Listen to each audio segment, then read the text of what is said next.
Hai teman-teman, hai semua, Assalamualaikum. Jumpa lagi bersama aku, Retia Untari. Jangan bosan dengan aku dan jangan bosan pula dengan video-videoku ya. Di videoku kali ini aku mau sharing cara mudah mempelajari bahasa asing ya. Karena masih banyak banget yang tanya gimana bahasanya, ntar bahasanya gimana. Aku kasih tips supaya kalian bisa mudah untuk mempelajari bahasa asing atau bahasa yang kalian tuju untuk bekerja ya.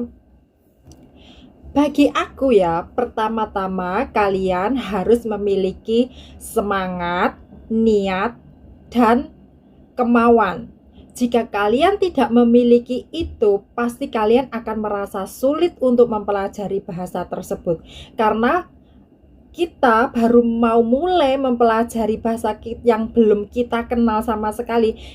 Kalau kita mau belajar itu kita harus memiliki kemauan dulu, semangat dulu. Kalau kita tidak memiliki itu, pasti kita akan mempelajarinya sangat sulit banget. Jadi bagi aku yang pertama adalah kemauan, niat, dan semangat. Terus cara yang kedua, jika kalian baru mengenal bahasa tersebut ya, kalian cara mempelajarinya hafalin 5 kata-kata dulu. 5 kata-kata bahasa dasarnya dulu. Misalkan pagi dihafalin 2, siang dihafalin 2, malam dihafalin 1. Kamu hafalin 5 itu dalam waktu sehari. Terus kalau kamu mau menghafalin, jangan menggunakan hafalin di hati. Hafalin dengan ucapan. Kamu mempelajarinya dengan mengucap. Jangan di batin ya. Karena kalau kalian batin, kalian akan susah untuk mengucapnya. Jika kalian belajarnya menghafal sambil mengucap, kalian akan terbiasa lidah kalian ya.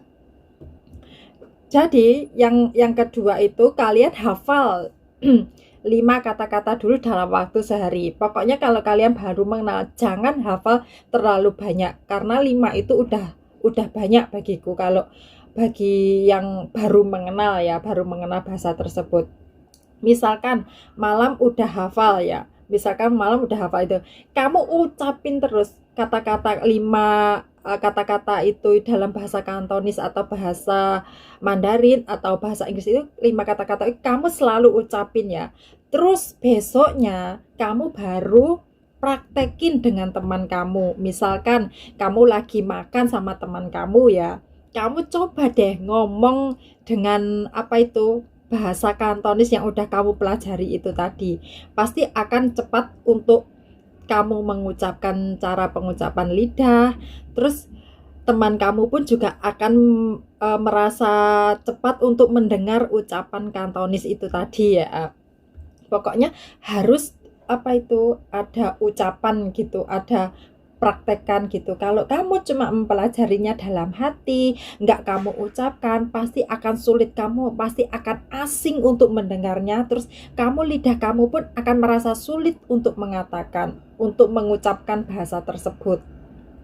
Terus yang ketiga, jika kamu udah menguasai bahasa dasarnya, udah hafal sedikit demi sedikit, kamu coba deh, kan di PT itu dikasih buku panduan, kamu gandeng kalimatnya sedikit demi sedikit, kamu praktekin lagi. Setelah kamu mempelajari kalimatnya, kamu agak hafal, kan udah hafal kata-kata dasarnya, kamu tinggal gandengin, kamu praktekin juga dengan teman kamu usahain dengan teman kamu itu kamu ngomongnya pakai bahasa Kantonis.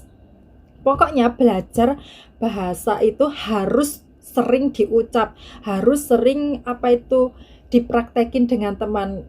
Kalau enggak dipraktekin akan susah lidah kita untuk mengomong. Terus telinga kita, kalau dipraktekin telinga kita pun akan udah merasa gimana ya, enak untuk mendengar bahasa tersebut, tidak terasa asing gitu mendengar bahasa yang kita pelajari itu.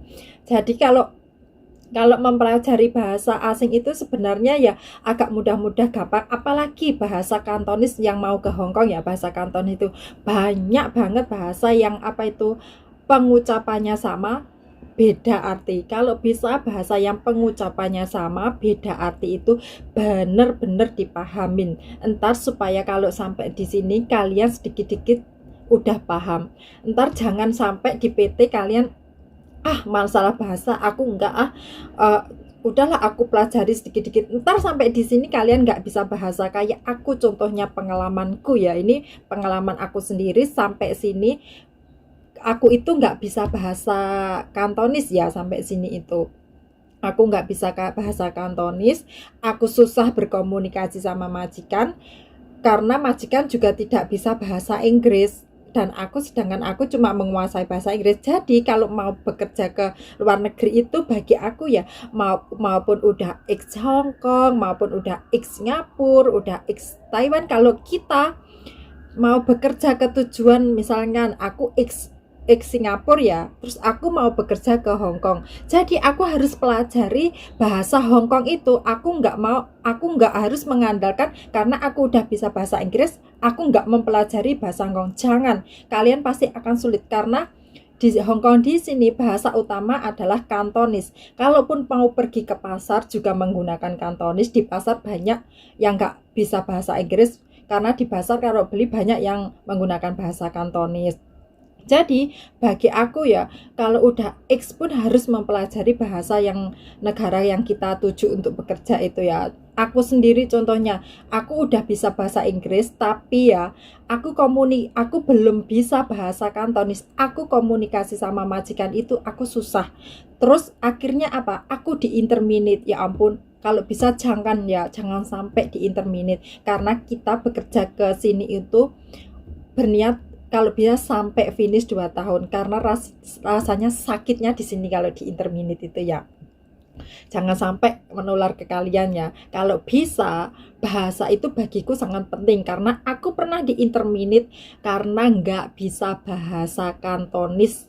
Alasan majikan menginterminate aku nggak bisa bahasa Kantonis. Emang bener, pertama kali kesini aku bisanya sedikit dan aku nggak bisa banget bahasa, terus aku disuruh ini disuruh itu, salah. Itu pengalamanku ya, itu pengalamanku nggak bisa di intermediate. Kalau bisa kalian yang mau pemula mau ke sini, pelajarin dulu bahasanya, jangan sampai sini menyesal nggak mempelajarin karena aku dulu.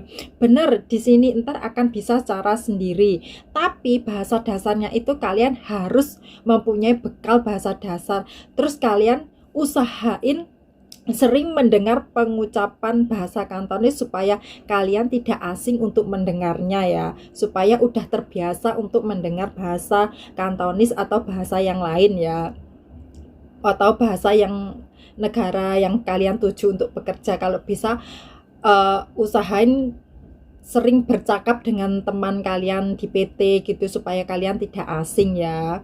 Semoga kalian yang mau bekerja ke luar negeri itu bisa sukses semua, bisa finish sampai selesai kontrak. Pokoknya jangan sepelekan ya masalah bahasa, karena bagiku masalah bahasa itu sangat penting karena aku udah memiliki pengalaman yang pahit dengan masalah bahasa. Pertama kali ke sini baru 1 bulan udah dikasih surat notis, karena surat notis intermediate karena tidak bisa berbahasa Kantonis.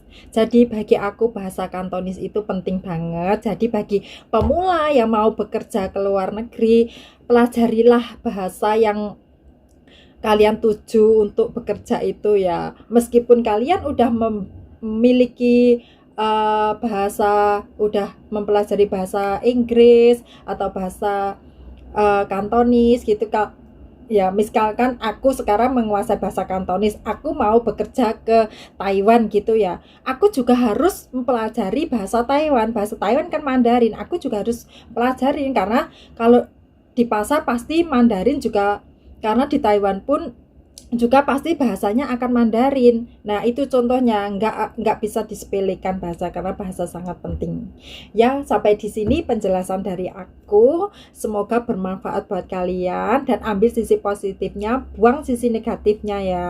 Semoga bermanfaat buat kalian. Jangan lupa like, comment, and subscribe, dan jangan lupa pula nyalakan tombol loncengnya supaya kalian tidak akan ketinggalan di video-videoku next. Oke, bye bye.